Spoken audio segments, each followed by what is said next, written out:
अलग अलग म्यूटेंट्स बनते रहते हैं, इसलिए लड़ाई सतर्कता के साथ लड़नी होगी। और इसलिए आज मैंने आपसे बात करने का फैसला किया। लापरवाह होने का समय नहीं है। आप जानते हो मेरे बहनों और भाइयों, कितना भुगता है हमने। अस्पताल भर गए थे, बिस्तर खाली नहीं थे, ऑक्सीजन बेड, ऑक्सीजन की कमी, रेमडेसिविर इंजेक्शन। मैं सच कहता हूं मित्रों, 7-8 दिन तो एक क्षण भी नहीं सोया मैं। यहां ऑक्सीजन खत्म हो रही है, आधा घंटे की बची, 1 घंटे की बची, कैसे दिन थे। भगवान ने उन दिनों से हमको निकाल लिया आपकी परिश्रम से। आज मारामारी खत्म हो गई, बिस्तर अब खाली है, दवाइयों का इंतजाम है। ब्लैक फंगस की समस्या जरूर है, उससे भी निपट लेंगे। इंजेक्शन आना शुरू हो गए हैं, लेकिन उतने उस भीषण दौर से हम निकले, लेकिन अभी जीते नहीं हैं। अगर लापरवाही बरती तो हम फिर दुष्चक्र में फंस जाएंगे। ये मैं निवेदन कर रहा हूं आप सबसे, गांव गांव सुन लेना मुझे साफ। और इसलिए आज कुछ काम आप लोगों को मैं दे रहा हूं, युद्ध लड़ने के लिए, जीतने के लिए काम। काम नंबर 1, कोरोना कर्फ्यू अभी लगा के रखना है गांव में। कोई बाहर से आए तो बिना चेक किए गांव के अंदर ना घुसे। एक भी संक्रमित आता है तो बाकी सबको संक्रमित कर देता है। हमको कोरोना कर्फ्यू जारी रखना है। उपार्जन लगभग हो गया, खरीदी रह गई होगी तो उसकी व्यवस्था बना दो थोड़ी थोड़ी, बिना भीड़ के कैसे जाए। जिन इलाकों में तेंदुपत्ता तोड़ता है तो टूटता है, वहां तेंदुपत्ता तोड़े लेकिन मास्क लगा के, सोशल डिस्टेंसिंग बना के, भीड़ ना लगे। और तेंदुपत्ता की गड्डी जब जमा करनी है तो भीड़ ना लगाए कोई भी। जहां मनरेगा की मजदूरी चल रही है, जरूरी है वहां अगर पॉजिटिव है तो भाई बहुत सावधान रहना, नहीं तो सबको हो जाएगा। कोई संक्रमित है तो वो मजदूरी नहीं करेगा, ना उसके परिवार के लोग करेंगे। और ज्यादा संक्रमित है तो आप 10 दिन रोक दो मनरेगा, और नहीं तो दिक्कत हो जाएगी। तो कोरोना कर्फ्यू लगा के रखना है अभी। 31 मई तक अपनी ग्राम पंचायत को कोरोना मुक्त करना। कई मुक्त है, लेकिन 31 तक सावधानी रखना है पूरी ताकत से। एक कोरोना कर्फ्यू जारी रखेंगे, और कर्फ्यू है तो कोई शादी नहीं, विवाह नहीं, 31 मई तक नहीं। या दिल मजबूत कर लो, पक्का कर लो। कोई कहे तो उसको समझा लो, तो पूरा परिवार संकट में फंस जाएगा भाई। और इसलिए कोई समारोह नहीं, कोई आयोजन नहीं, कोई शादी विवाह नहीं। तीसरी चीज, किल कोरोना अभियान चल रहा है। इस अभियान में टीमें घर घर जा रही है, द्वार द्वार खटखटा के पूछ रही है सर्दी जुकाम बुखार खांसी वाला तो नहीं है तो उसको दवाइयों का किट देना है। जरूरत पड़े उसका टेस्ट करवाना है, जितने टेस्ट करवाना हो करो, मेरी तरफ से खुली छूट है। अच्छा टेस्टिंग हो जाए, अगर कोई पॉजिटिव होगा तो पता चल जाएगा, पता ही नहीं चला तो पता नहीं कितनों को पॉजिटिव कर देगा। इसे टेस्ट करते रहो, सैंपल लेते रहो, और पॉजिटिव आ जाए तो कोई घबराने की जरूरत नहीं। शुरू में ही अगर कोरोना पकड़ा जाएगा, दवाई दे देंगे, गले में ही संक्रमण को दबा देंगे हम। ये कोरोना शुरू में पता चल जाता तब खतरनाक नहीं होता हो, और इसलिए ज्यादा गंभीरता से लोग लेते नहीं है। लेकिन जैसे ही वो फेफड़ों में घुसता है वो खतरनाक हो जाता है, वो लगातार बढ़ता है और बढ़ के फेफड़े खराब कर देता है हमारे। और जब फेफड़े खराब हो जाते हैं तब फिर ऑक्सीजन का सैचुरेशन कम होता है, तब संकट शुरू होता है और तब तक अस्पताल पहुंचते हैं तो देर हो जाती है। इसलिए हर घर में आपके ये सर्वे हो रहा है, आपको साथ रह के करवाना है, ताकि सर्दी जुकाम बुखार का कोई भी पेशेंट हो तो उसका तत्काल दवाई देके आप इलाज कर सको, टेस्ट जरूरत है तो करा सको, पॉजिटिव आए तो होम आइसोलेशन घर में वो रहे। और मैं फिर कह रहा हूं, आप नोट कर लेना, घर में अगर जगह नहीं है तो कोविड केयर सेंटर हर ब्लॉक में बने हुए, वहां भर्ती कर दो, चाय नाश्ता भोजन सबका इंतजाम है, मनाओ उसको।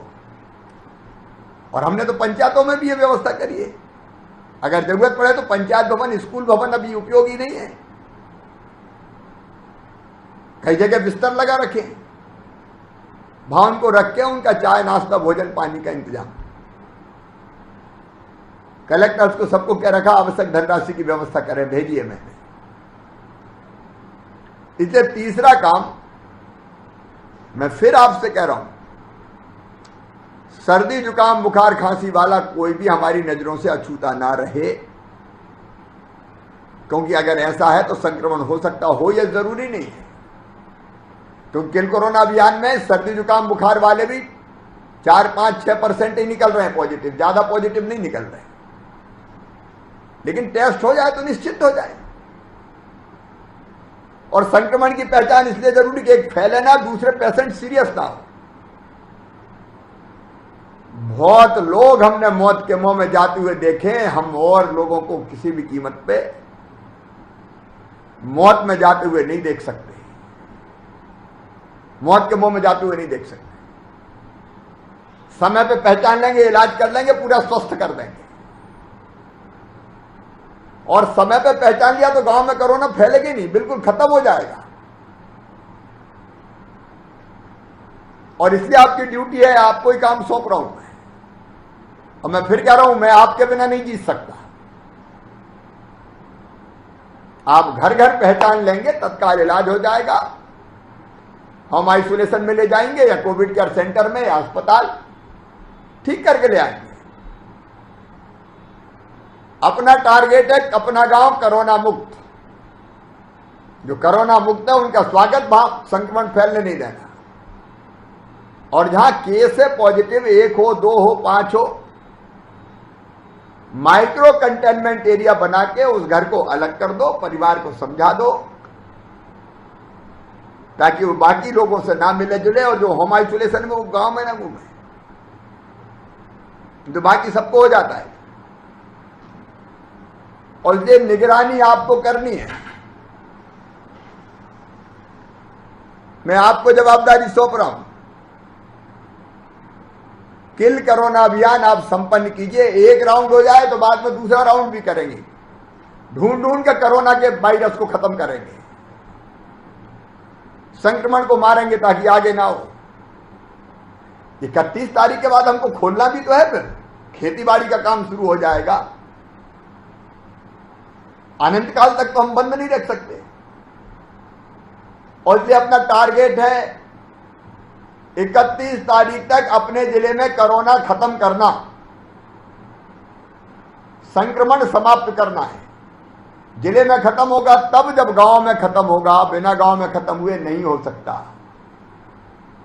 इसलिए गांव में खत्म करना ये आपकी ड्यूटी है, आपकी जवाबदारी है। मेरे प्रिय बहनों और भाइयों,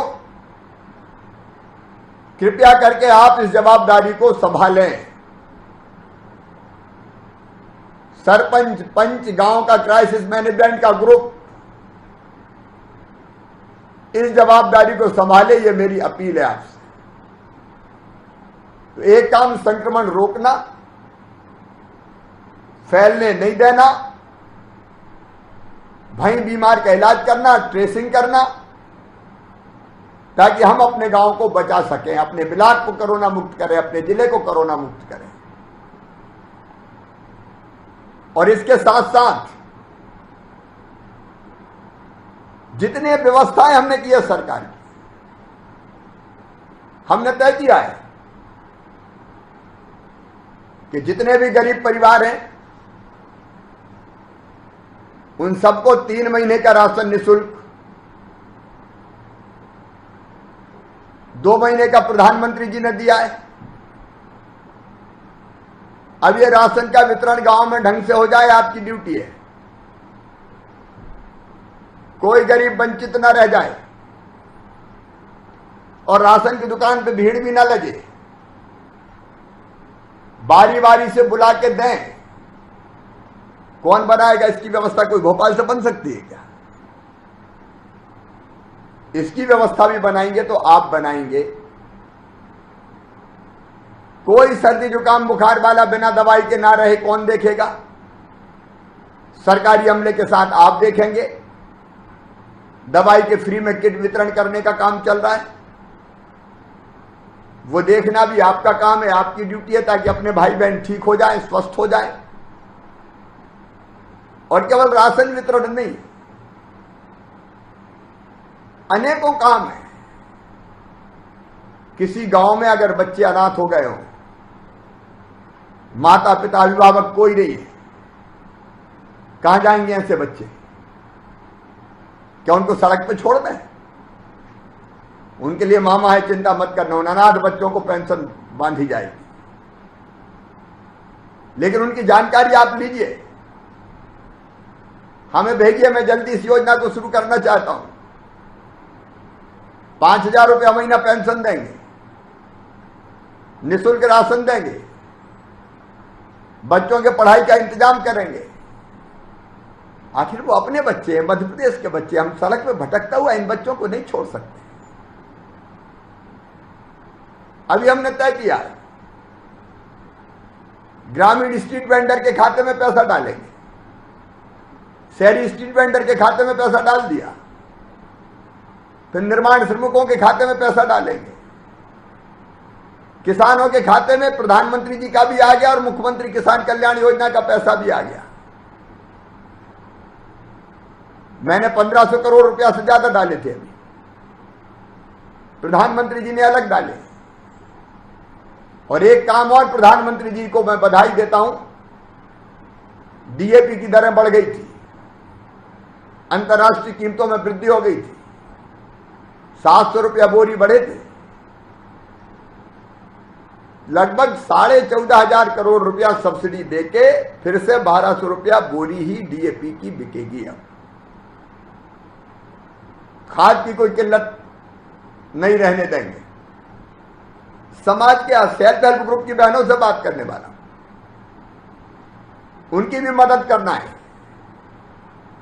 संकट के समय गरीब हो, किसान हो, मध्यम वर्ग हो, सबकी मदद करनी है और उसमें आपका सहयोग चाहिए। अब जो कोरोना पीड़ित है उनके इलाज की व्यवस्था की है, निःशुल्क इलाज की, वो भी आप नोट कर लें। सरकारी अस्पतालों में निःशुल्क इलाज होगा। सरकार ने कई अस्पताल अनुबंधित किए, उनमें निःशुल्क इलाज होगा। और बाकी जितने प्राइवेट अस्पताल थे वो पैकेज देके हमने ले लिए। अधिकांश प्राइवेट अस्पताल 80% हमारी योजना में शामिल हो गया, उनको पैसा हम देंगे, पैकेज हम देंगे कोरोना के इलाज के लिए।